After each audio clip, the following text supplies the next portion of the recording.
festivalcircuit.com and the director of the Austin Comedy Film Festival, as well as the Portland Comedy Film Festival and the Portland Comedy Film Festival, and many, that we run under our company. The reason why I bring all of them up on this interview, Austin, Houston, Portland, is because the same film has not only been selected to all three, but has been nominated for three completely different awards by three completely different groups of judges, which is a psychological experiment in itself that I'm not smart enough to explain. But we are joined by the star of this film, Hunter is Fucked, by actor Marty Grabstein. Marty, hello. How are you, Good Mike? job. I'm fantastic. Fantastic. How are you, my friend? I'm feeling great. It's a beautiful day out here in New Jersey. It's so, and you see this beautiful stuff behind me. Isn't this right? New Jersey's beautiful. So anybody who's got bad things to say, hey, come over here and I'll talk to you about that. So anyway, there you go. See, I did a bit already. Well, look, man, your acting is just awesome. I think the judges are just so impressed. Have different things to say in each market. Austin Comedy Film Festival, they loved all the actors. Obviously the Best Ensemble Cast Award nomination in Houston. It was just purely just the funniest film we had, best comedy film. And then in Portland, they're recognizing the directing and just how well this film was put together. Completely different notes, completely different people. Congrats on all of your success, man. What a team effort. Good job. Thank you very much. I mean, it's just so great. I mean, when I, kind of birthed this thing, because I've never produced anything before. So I decided, I'm going to be the producer of this thing. Because I basically got in my acting company that I'm a part of called Theater 68 in the city. We did during the pandemic some, did you ask me this question? Is this a question? Go for it, man. You're on a roll. A question that you never asked me. Anyway, so actually, we did this one act play festival via Zoom, which is kind of a disconcerting experience because Zoom is nauseating, though in this case it's wonderful.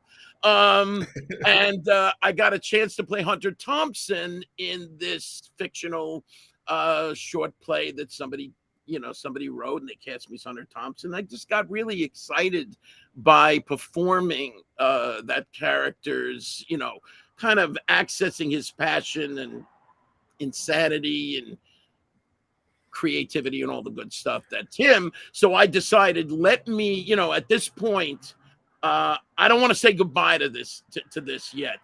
And so I said, let me, what if I do a film version of this thing? And I said, I'll produce it and I'll just, I'll take the risk and throw my money in, and I get to be the star. I get to be the big star and all that hoopla. And who do I approach? My glorious longtime collaborator, Rick Mowat, who you interviewed just recently. Wonderful interview, by the way. I complimented him. He looked very relaxed. He looked handsome. I was very impressed with him. And I said, nobody understands me as an actor more. We have done, sketch comedy. We've done short films. We've collaborated on full length. So we've done all kinds of stuff together. And I said, this is the guy who should do this. Also a huge Hunter Thompson fan. So he basically, at that point, we went down the rabbit hole of this exciting experience that we've come to for this film. I'm really, really happy about it and how it's sort of evolved, It's impressive. It's funny. It's odd a little bit. I mean, there's not really a lot of films like this in the festival. But what's the overall synopsis of it? Let's rewind and start with that. What is this film about? The overall synopsis. Well, basically, it's based on it's kind of the jumping off point one quick little thing is that instead of doing a version of this short play, we put the short play away, and Rick, we discussed and we came up with some story ideas, and then Rick just went to town, wrote it, completely original thing. Basically, it's Hunter Thompson was notorious for having writer's block. He would have periods where he'd have writer's block, anxiety ridden. The man was a very insane and imbibing person, if that's a word. And so he is visited by a lovely young woman in a business suit of sorts who is there to do his books for the IRS, essentially. And he is on the brink of suicide. He has been numerous times. And basically, she enters into his life, and the two of them come together and, without understanding how it happens, descend into this maelstrom of craziness, which evolves into something ultimately that even Hunter Thompson himself was taken aback by. And that's how it goes. How's that for? That's not a bad synopsis, right? Not giving too much away, right? I think just 100 more people just decided to come to the festival, as if it wasn't packed already enough. You're selling it. Man, Austin's going to be fun next week.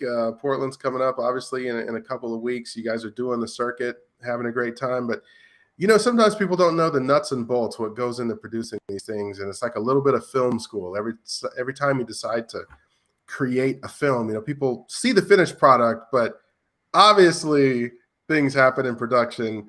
Maybe your set was perfect, but did you have any challenges at all during production process that you kind of learned from?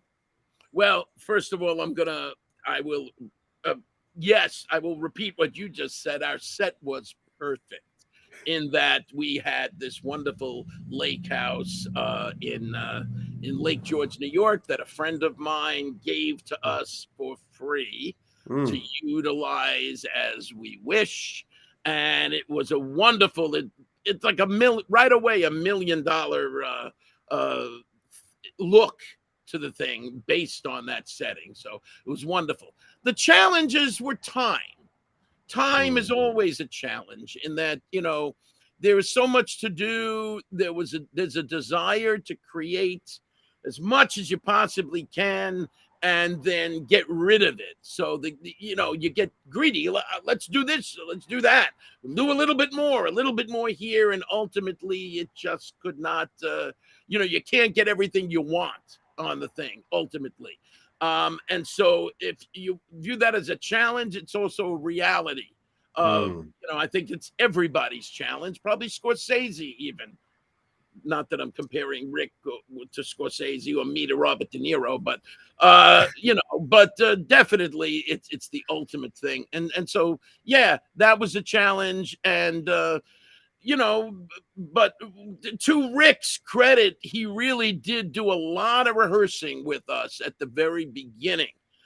So Megan, who, by the way, is my co-star, Megan McGee, a wonderful actress, and in my theater company. And I said, there's no one, who I would want to play this role more than her. And so I right away reached out to her and said, Rick, Megan's got to be it. So, and he agreed because he saw what she's capable of doing. And it was a wonderful thing. So doing that together, and I don't know exactly what question I'm answering now anymore. Lost. It's all about how, with this whole thing, you put it together. I was asking you about any learning experiences you might have had. Yes. And, time, they say time's the most valuable thing on a film set. Lots of rehearsal. And it was great.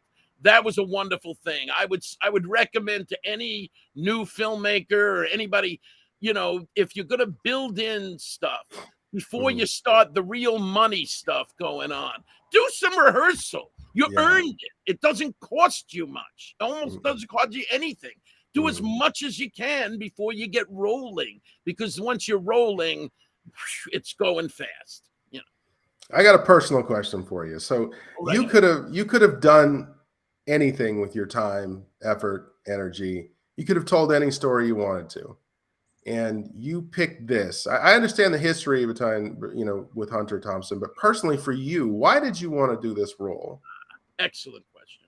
I wanted to do this role because for me, I am not a young man, certainly not as young as Michael Fair is, and I have yet to have played. I've done much, stuff on TV, a character work, a journeyman actor, independent films, stage, and I've never done such a bad boy character. And I said, listen, I'm spending the money. I want to, I want to be the bad boy. I want to be that I could play this wild, unpredictable, frightening, even sometimes character. And so for me, it was just an exciting thing to be able to do that. And so that was pretty much what was at the heart of it all. Excellent. This has been awesome, man. What do you? This is a great production. Obviously, you have a great team. What is next for you? What else is in production for you? Well, I have a couple of things going on. First of all, I do have two more short films that I am actually getting ready to collaborate with some people with. I can't even talk about what one of them. I will say one of them involves a frightening box of clowns. A box of clowns is my next short film in order. So I figured you should probably know that.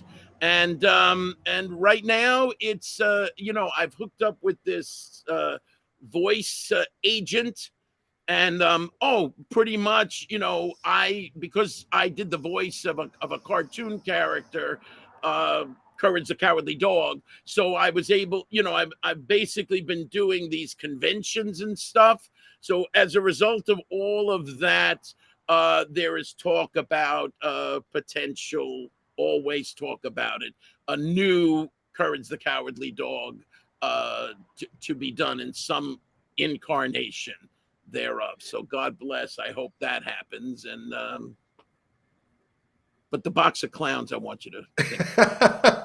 Well, I was going to ask you about that. Such a recognizable voice, such a recognizable character. Such a we know that. You want to talk about your voice acting? Okay. Well, actually, I'm not. To be honest, haven't done a lot of voice acting. Haven't done a lot of voice acting in my life. Mostly, it's on camera or stage or film, TV, all that stuff. Voice acting, relatively new thing for me. I have a very specific kind of voice. And so I got approached 20 plus years ago by a friend of mine that, working for a guy named John Dilworth, for doing a show called Courage the Cowardly Dog, looking for the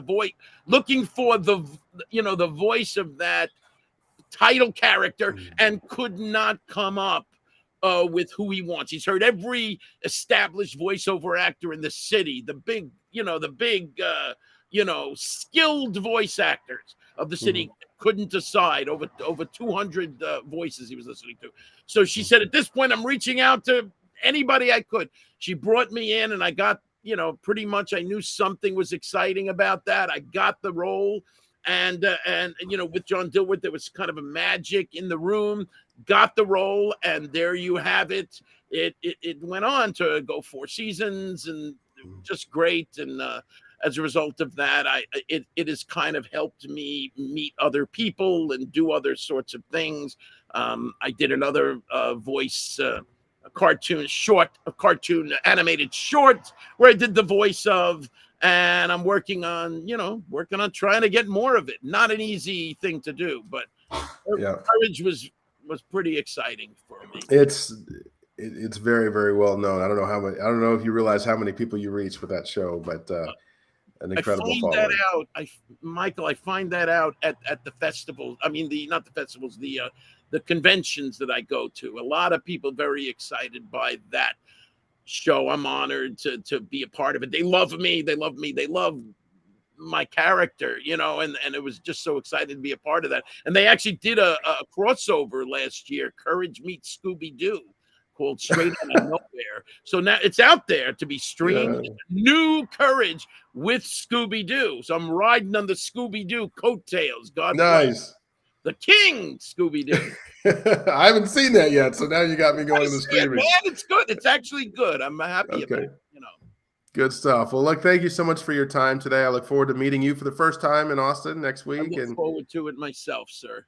it's been You an are honor. I really. you definitely, and I remember this time.